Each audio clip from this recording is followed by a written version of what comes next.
டெலிவரிக்கு அப்புறமா அந்த அப்டமன் வந்து உள்ளேயே போகாம நான் நடந்தேன்னா அந்த அப்டமன் வந்து ஷேக் ஆகிட்டே இருக்கும்.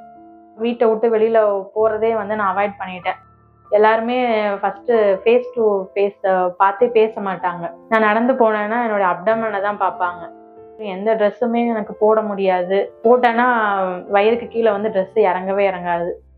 ஃபர்ஸ்ட் டைம் நான் சாரை மீட் பண்ணும் போதே எனக்கு சார் பேசினது, சார் நிறைய அட்வைஸ் பண்ணது அது எல்லாமே எனக்கு ரொம்ப பிடிச்சிருந்தது. இப்போ எனக்கு சர்ஜரி முடிஞ்சு 3.5 வீக்ஸ் கம்ப்ளீட் ஆயிடுச்சு. நான் ரொம்ப நல்லா இருக்கேன். நான் ரொம்ப ஹாப்பியாக இருக்கேன். நான் எந்த லெவலுக்கு வந்து நான் 3 வருஷம் எவ்வளோ அழுதனோ இப்போ அதை விட நான் வந்து பல மடங்கு ரொம்ப ஹாப்பியாக நான் ஃபீல் பண்ணுறேன். என்னோட அப்டமன் வந்து என்னுடைய ப்ரெக்னன்சிக்கு முன்னாடி கூட எனக்கு அப்படி இருந்ததில்லை என்னுடைய ஸ்டொமக். ஆனால் இப்போ அந்த லெவலுக்கு அந்த அப்டாமினோபிளாஸ்டி பண்ணதுக்கப்புறமா நான் ரொம்ப ஹாப்பியாக நான் ஃபீல் பண்ணுறேன். சார் சொன்ன மாதிரியே நீங்கள் வரும்போது எவ்வளோ கஷ்டத்தோடு வரீங்களோ போகும்போது நீங்கள் ரொம்ப ஹாப்பியாக போவீங்கன்னு சொன்னாங்க. அதே மாதிரியே நான் ஹாப்பியாக தான் இப்போ இருக்கிறேன். இதுவரையும் இது எல்லாத்துக்குமே காரணம் வந்து கார்த்திக் சார் தான்.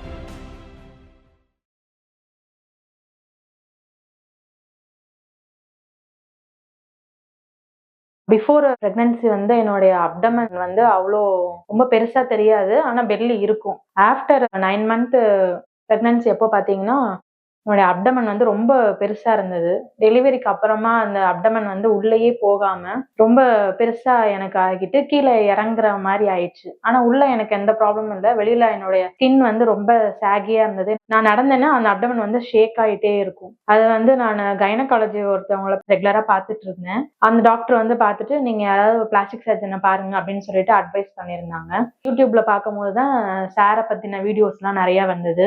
சார் பண்ற சர்ஜரிஸ் எல்லாமே கொஞ்ச நாள் வாட்ச் பண்ண ஆரம்பிச்சேன். நெக்ஸ்ட் சாரை வந்து ஓபில வந்து பார்க்கும்போது sir first weight loss first பண்ணுங்க அப்படின்னு சொல்லி சொன்னாங்க. அதுக்கப்புறமேட்டு என்னோட அப்டமன் செக் பண்ணிட்டு நீங்க கண்டிப்பா ஃபர்ஸ்ட் நீங்க சர்ஜரி தான் பண்ணணும் அப்படின்னு சொல்லிட்டு சார் அட்வைஸ் பண்ணியிருந்தாங்க. ஃபர்ஸ்ட் டைம் நான் சாரை மீட் பண்ணும் போதே எனக்கு சார் பேசினது, சார் நிறைய அட்வைஸ் பண்ணது அது எல்லாமே எனக்கு ரொம்ப பிடிச்சிருந்தது. அதுக்கப்புறமா எங்க வீட்டுல போய் இந்த சர்ஜரி பத்தி சொன்னும் போது எங்க ஃபேமிலி மெம்பர்ஸ் யாருமே அக்செப்டே பண்ணல.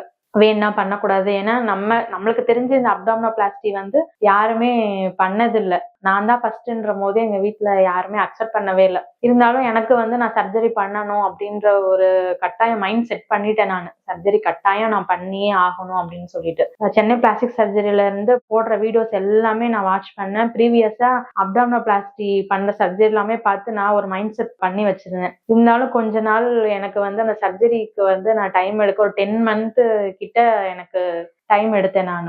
அதுக்கப்புறம் வீட்டை விட்டு வெளியில போறதே வந்து நான் அவாய்ட் பண்ணிட்டேன். ஏன்னா அந்த லெவலுக்கு வந்து வெளியில போக போக எனக்கு எல்லாருமே ஃபர்ஸ்ட் ஃபேஸ் டு ஃபேஸ் பார்த்தே பேச மாட்டாங்க. நான் நடந்து போனேன்னா என்னோட அப்டமனை தான் பார்ப்பாங்க. ஏன்னா அந்த லெவலுக்கு ரொம்ப கீழே இறங்கி ரொம்ப பெருசா இருந்தது என் அப்டமன். தனியா தெரியும், அது நல்லாவே தெரியும். எந்த ட்ரெஸ்ஸுமே எனக்கு போட முடியாது. போட்டேன்னா வயிறுக்கு கீழே வந்து ட்ரெஸ் இறங்கவே இறங்காது. அப்படின்றதுனால சரி வெளியில போகும்போது எல்லாருமே ஒரு மாதிரி என்கிட்ட நிறைய கொஸ்டின்ஸ்லாம் கேட்க ஆரம்பிச்சனால நான் வெளியில போறதே அவாய்ட் பண்ணிட்டேன். எனக்கு வந்து 3 இயர்ஸ்ல ஒரு பாய் இருக்கான். ரொம்ப நிறைய கஷ்டம். 3 வருஷம் குழந்தை பிறந்து 3 வருஷம் 6 மந்த்ல இருந்து எனக்கு அந்த இது தெரிய ஆரம்பிச்சிருச்சு. இருந்தாலும் டைம் போக போக போக என்னோட அப்டமன் வந்து சுத்தமா எனக்கு வந்து உள்ளேயே போகல. இறங்கி எனக்கு முட்டிக்கு மேல வரையுமே என்னோட அப்டமன் வந்து அந்த லெவலுக்கு பெருசா இருந்தது. இருந்தாலும் எங்க வீட்டுல எல்லாரையும் நான் ஒத்துக்க வச்சு எனக்கு டைம் வந்து ஒரு 10 மந்த் ஆயிடுச்சு. அதுக்கப்புறம் மறுபடியும் சாரை வந்து பார்த்துட்டு ரொம்ப பயம், எனக்கு பயம் சர்ஜரி. ஏன்னா நான் வந்து இன்ஜெக்ஷன் கூட போட மாட்டேன். எவ்வளவு டேப்லெட்ஸ்னாலும் போட்டுக்கலாம், நான் இன்ஜெக்ஷன்ஸ் போட மாட்டேன்.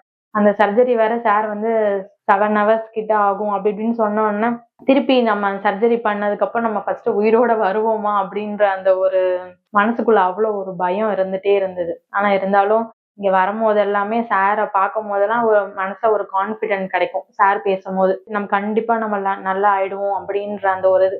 இங்க வரும்போது ரிசப்ஷன்ல இருக்க சிஸ்டர்ஸா இருக்கட்டும், டாக்டர்ஸா இருக்கும், ஸ்டாஃபா இருக்கட்டும், எல்லாருமே வந்து அந்த ஒரு ஃப்ரெண்ட்லியாவே பேசுவாங்க. ஒரு டாக்டர் பார்க்கும்போதெல்லாம் பயமா இருக்கும். ஆனா சாரை பார்க்கும்போது ஒரு நல்ல ஒரு ஃப்ரெண்ட்லியா பேசுற மாதிரியே இருக்கும். ஒரு அந்த மனசு கஷ்டத்தோட வர்றது வந்து சாரை பார்த்துட்டு போகும்போது ஒரு நிம்மதியா இருக்கிற மாதிரி இருக்கும். அதுக்கப்புறமா அந்த சர்ஜரி டேட் எல்லாம் ஃபிக்ஸ் பண்ணிட்டு வந்துட்டேன். ஆனா சார் வந்து லாஸ்டா சர்ஜரிக்கு முன்னாடி பார்க்கும்போது சார் சொன்னாங்க, நீங்க எவ்வளவு கஷ்டத்தோட நீங்க என்கிட்ட வரீங்களோ நீங்க டிஸ்சார்ஜ் ஆகி போகும்போது நீங்க அவ்வளோ ஹாப்பியா நீங்க ஃபீல் பண்ணுவீங்க. அந்த லெவலுக்கு நாங்க பெஸ்ட் ரிசல்ட்ட நாங்க தருவோம் அப்படின்னு சொல்லி சார் சொல்லி அனுப்புனாங்க. சர்ஜரி டேவுமே காலையிலேயே சார பார்த்தோனே ஒரு பயம். தியேட்டருக்குள்ள போகும்போதெல்லாம் ஒரு பயம். ஒரு ஷிவரிங் ஆயிட்டு ஃபீவர் வர மாரியே ஆயிடுச்சு.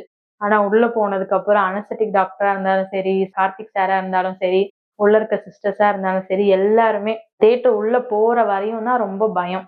ஆனா தியேட்டர் உள்ள போனதுக்கு அப்புறமா வந்து டோட்டலா அந்த என்வைரன்மென்ட்டே எனக்கு டிஃபரெண்ட் ஆயிடுச்சு. போய் ஒரு 5 மினிட்ஸ்லயே மயக்கம் ஆயிடுச்சு. ஆனதுக்கப்புறம் எனக்கு எதுவுமே தெரியல. இப்ப எனக்கு சர்ஜரி முடிஞ்சு 3 1/2 வீக்ஸ் கம்ப்ளீட் ஆயிடுச்சு. நான் ரொம்ப நல்லா இருக்கேன் நானு.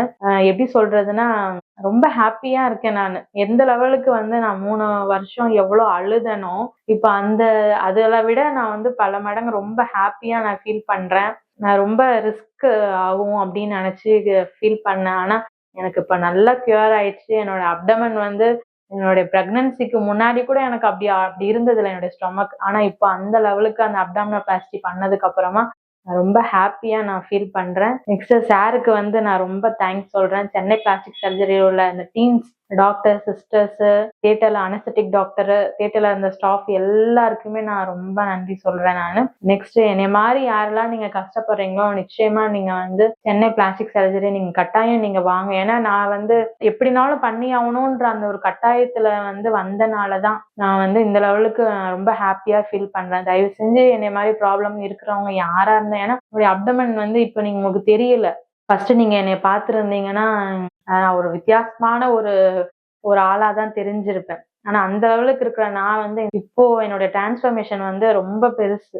அது வந்து அத ஃபீல் பண்ணவங்களுக்கு தான் அதோட இது தெரியும். அதனால நீங்க டெஃபினட்டா கார்த்திக் சார வந்து நீங்க பார்க்கலாம். நீங்க சார் நான் நம்பி சென்னை பிளாஸ்டிக் சர்ஜரி நீங்க யாருனாலும் வாங்கன்னு நான் சொல்லுவேன். ஏன்னா அந்த லெவலுக்கு நல்ல ஒரு ரிசல்ட் வந்து எனக்கு கிடைச்சிருக்கு. அதனால வந்து இந்த மாரி ப்ராப்ளம் அப்டாமினோபிளாஸ்டிய பத்தி யோசிக்கிறீங்க அப்படின்னா, நீங்க டெஃபினட்டா சென்னை பிளாஸ்டிக் சர்ஜரிக்கு நீங்க வரலாம். நீங்க சார பார்க்கலாம்.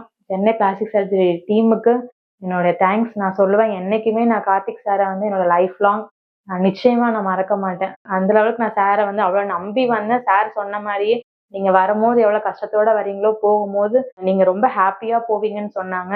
அதே மாரியே நான் ஹாப்பியா தான் இப்ப இருக்கிறேன் இதுவரையும். இது எல்லாத்துக்குமே காரணம் வந்து கார்த்திக் சார் தான்.